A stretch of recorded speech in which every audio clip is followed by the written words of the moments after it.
Hey gang, and welcome to the first ever For the Love of Tractors podcast. On today's podcast, we've got new farm show models to talk about. I'm going to share my thoughts on the new Prestige series from Ertl, as well as introduce some new farm toys coming to the market real soon here. We also have a few farm toy show updates, and we're going to talk about the tractor of the week, which this week is the John Deere 7520 4-wheel drive. So stay tuned, guys, and let's talk tractors, y'all.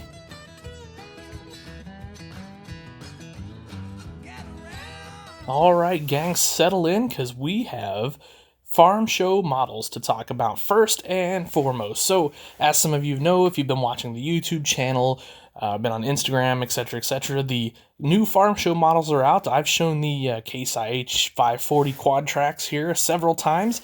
They are also a sneak peek at the Prestige lineup. So, yeah, a lot of you guys are going to remember that not too long ago, the 8R 410s came out and the 8RX 410s came out from John Deere and Ertl. Those are the Prestige series. It's sort of replacing the Authentic series, I guess, and there's been a lot of, good and bad come from this sort of thing, but what we do know is that this is kind of the new thing, and we know now that the price is going to be in that, let's call it $25 price range for these tractors, whether it be the Case IH or the John Deere versions. So they're also, these Case IH, the John Deere too as well, actually, are going to be farm show models. Now, for the Case IH, we get the 540 quad track for the farm show. For John Deere, there's going to be an 8R 370 and an 8RX 370. Now, these tractors are basically identical to the 410s that just came out. So unless you're just a specific farm show collector, I don't know that you need to rush out and get these. But, you may if you're a John Deere guy, or especially if you're a farm show collector guy. So the quad track, I just did a video on over on YouTube earlier this week. So check us out, For the Love of Tractors, over on YouTube if you want to see sort of the ins and outs of that Case IH 540 quad track. Now, that also has a black chaser unit. It's sort of a satin black. It looks excellent, I think. Very cool. Really excited about that. Fortunate enough to get one, obviously. So there you go. Now, we're also going to have a 1/32nd scale version of these quad tracks.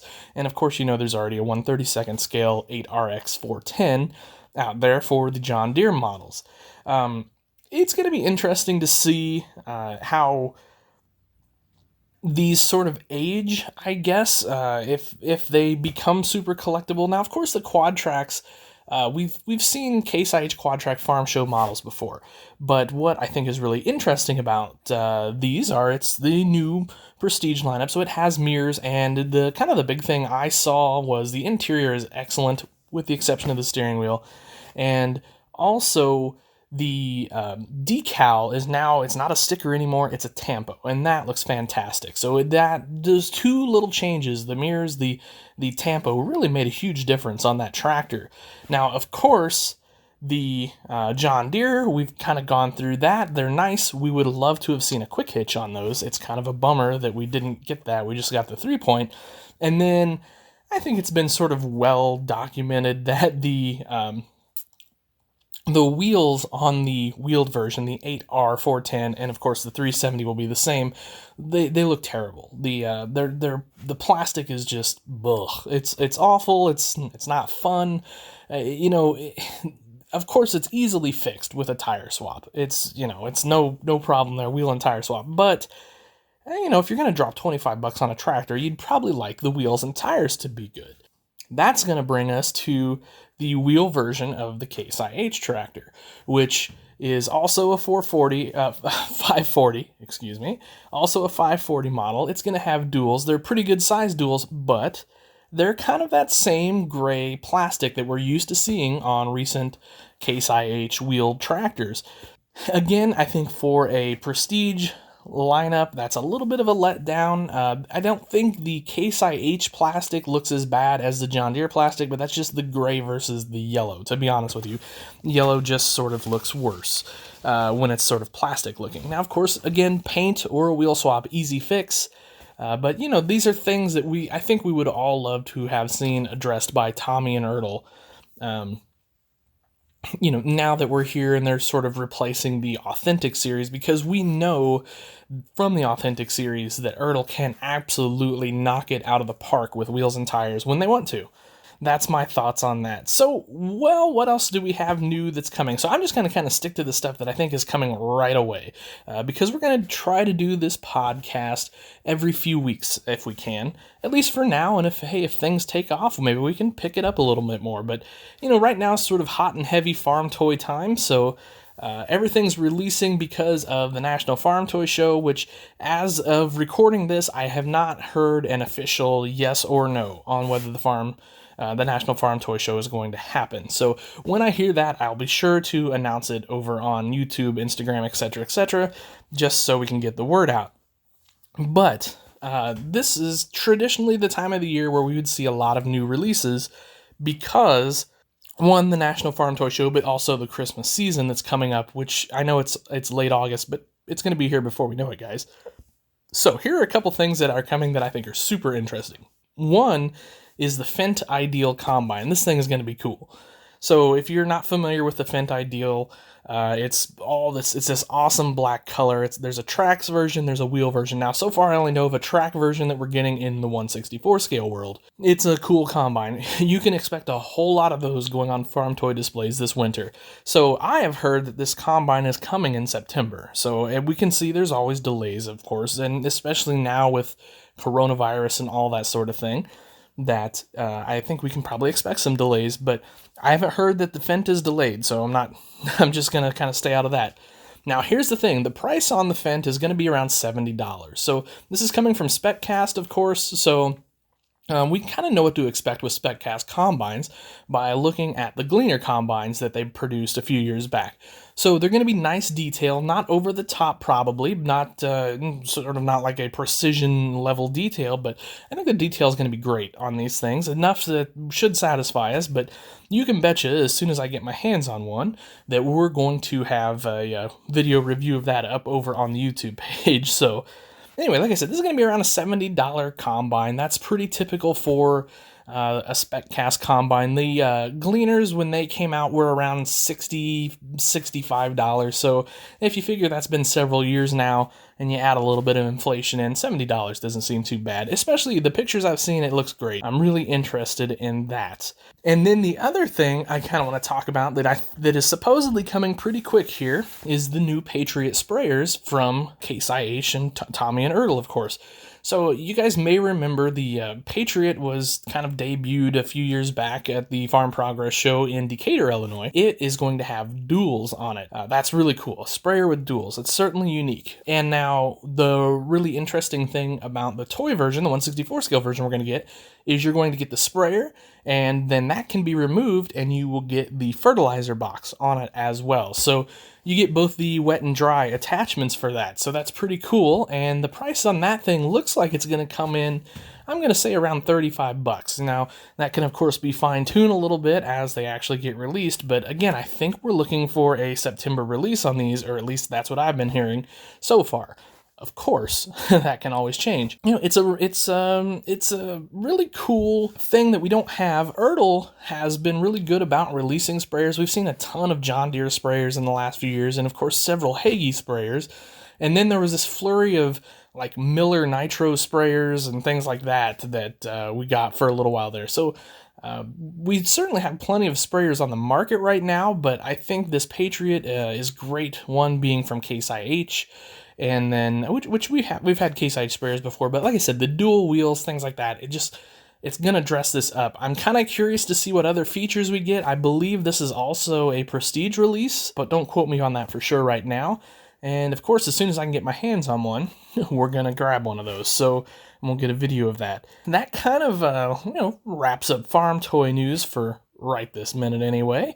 So let's go ahead and take a look at our Tractor of the Week. Today's Tractor of the Week is brought to you by www.forwardtheloveoftractors.com. New toys, display parts, custom toys, green light toys, you name it, we have it over at www.forwardtheloveoftractors.com. Alright guys, so this week's tractor of the week is the John Deere 7520 4-wheel drive. So I picked this as kind of our inaugural tractor because I think it's one of the coolest tractors. And I think it's really when John Deere started to hit its stride as a 4-wheel drive maker. And, these tractors had some issues for sure. They tend to have an oil pump issue, which wasn't good if your engine wasn't getting oil, of course. And I think all John Deere 4-wheel drives, the early ones, the 7520, the 30 series, the 40 series, they kind of suffered from being a little bit gutless down low. They weren't really torquey tractors, but if you revved them out, they did the job just fine. So the 7520 4-wheel drive was made by John Deere in 1972 all the way to 1975. Of course, before the 7520 was the 7020, which was a very similar tractor. After came the 30 series, so the 8630, for example, would have been the tractor to follow the 7520. So these were, of course, built in Waterloo, Iowa, like most John Deere tractors, and there were 4,661 of these built. So actually, maybe a few more than I realized, I guess, although I'll be honest, I haven't seen many 7520s in my day. I think I've seen 3. Just putting that out there. So, but surely with 46,000 or 4,600, built, surely there's quite a few out there, and I am sure several still being used out on the farm. So, in these days, a tractor from the 1970s is certainly still a usable tractor. The kind of one of the interesting things to me is, and I guess this sort of shows a little bit inflation, and I think as well as the cost of technology and R&D. These cost $26,400 brand new. Now that's according to TractorData.com. I think that number is pretty spot on. So if you kind of look now, $26,000 is going to get you a subcompact tractor from John Deere with a few attachments. So I think that's really interesting that in 1972, $26,000 would have bought you the biggest tractor John Deere had ever manufactured. And here we are, 50 years later, I guess. Wow, time flies, fellas. Almost 50 years later, and it barely gets you a glorified lawnmower. So, I just think that's just interesting to me. It's just something I think's funny. But with that said, $26,400, what'd you get for that? Well, you got 175 horsepower at the PTO. I think that went down to 155 or so at the drawbar. So that was a horse of a tractor in 1972 for sure. This was around the time when 100 horsepower tractors were pretty big tractors on the farm. You'd be talking a 50-20, 60-30, etc., etc. That was kind of what John Deere was doing at that time, and then of course to have this big 4-wheel drive. Now, obviously before this was the 70-20, the old 80-20, and then of course the Wagner series of tractors, the WA17, WA14.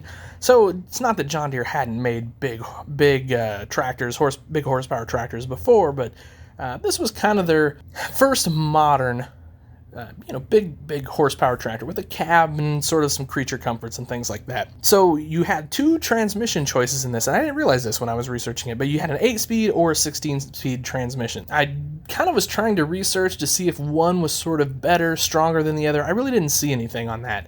I did read that a lot of these engines got blown up, and I don't know, I hate to say they were a bad engine because I'm not sure that was the case, but what I wonder, could have been operator error, things like that, but I was reading a lot of these ended up getting repowered over the years, so that's pretty cool, actually. I think, I love the idea of repowering, Kinsey repowers and things like that. I'm not saying Kinsey did these, but, Kinsey, M&W, etc., etc. There are a lot of companies sort of doing the repower thing back in this era. So the tires this thing came with were an 18-4-34 tire. Now, that would, if you wanted to dual that up, they would have been banded duals at that time for sure, instead of axle duals. I think that's always kind of fun to know. I like banded duals myself. I just think they look cool.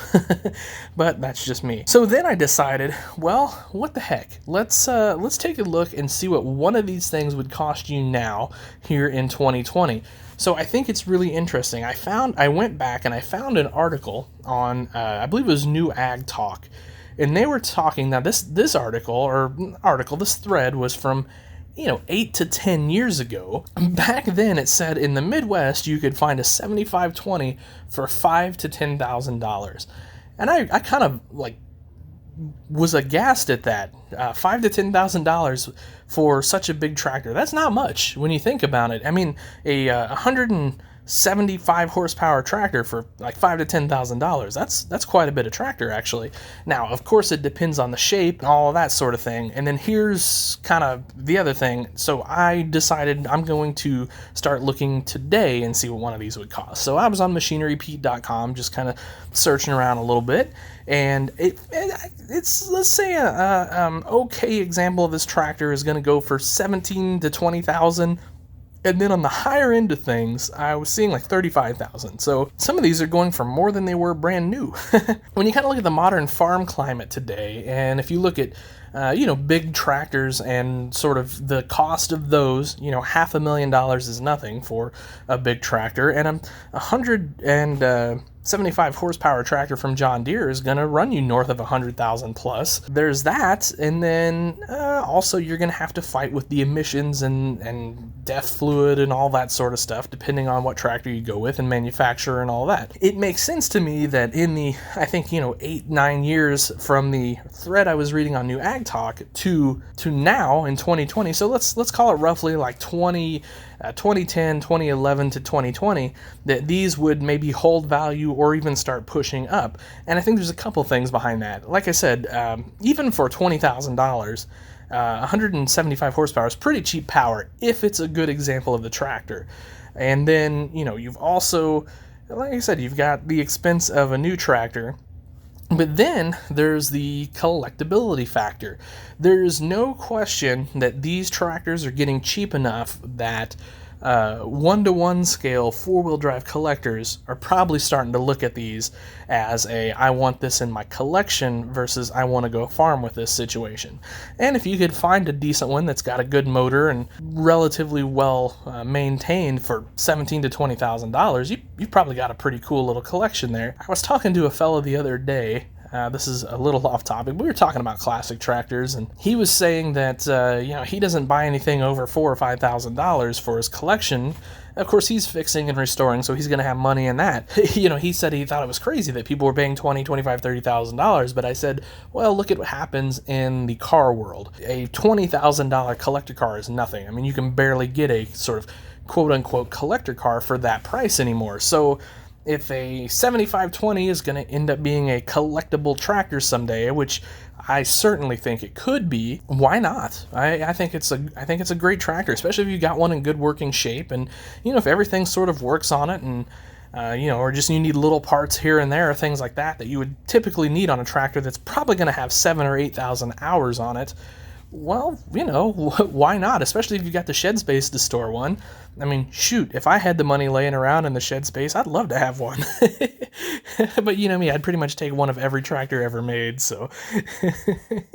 So that's kind of my thoughts on the tractor of the week, the John Deere 7520. So I'd love to hear what you guys think about this, by the way. I'm going to upload this to YouTube. It's just going to be a still image with some audio. Feel free to do comments there. I'll probably link to Instagram and all the sort of normal places that you can find me throughout the day. And, just feel free to kind of communicate what you think about our John Deere 7520 tractor here. Are they collectible? Kind of curious to hear what you guys think. All right, guys. Well, that's going to wrap up the first ever For the Love of Tractors podcast. So if you downloaded this, I sure thank you very much. And if you're on one of the major, Apple or Google Play Store, etc., please give us those 5-star reviews. It helps other people find us. It just helps us get noticed. And that's the idea here. We're kind of chasing a dream, trying to grow this tractor thing into something that I can do kind of for the rest of my life. So next week, guys, or probably in 2 weeks, we're going to try to do a couple of these a month until we really get going and get an audience built up here. But anyway, next time, we're going to talk about new toys from Alice Chalmers and Ertl. So that's going to be really exciting. So, of course, we've got the National Farm Toy Show, toys coming. So we've got things like that. the new four-wheel drives that are coming from that. There's some 220s that are coming in 1/16 scale, so we're going to have information on those, we hope.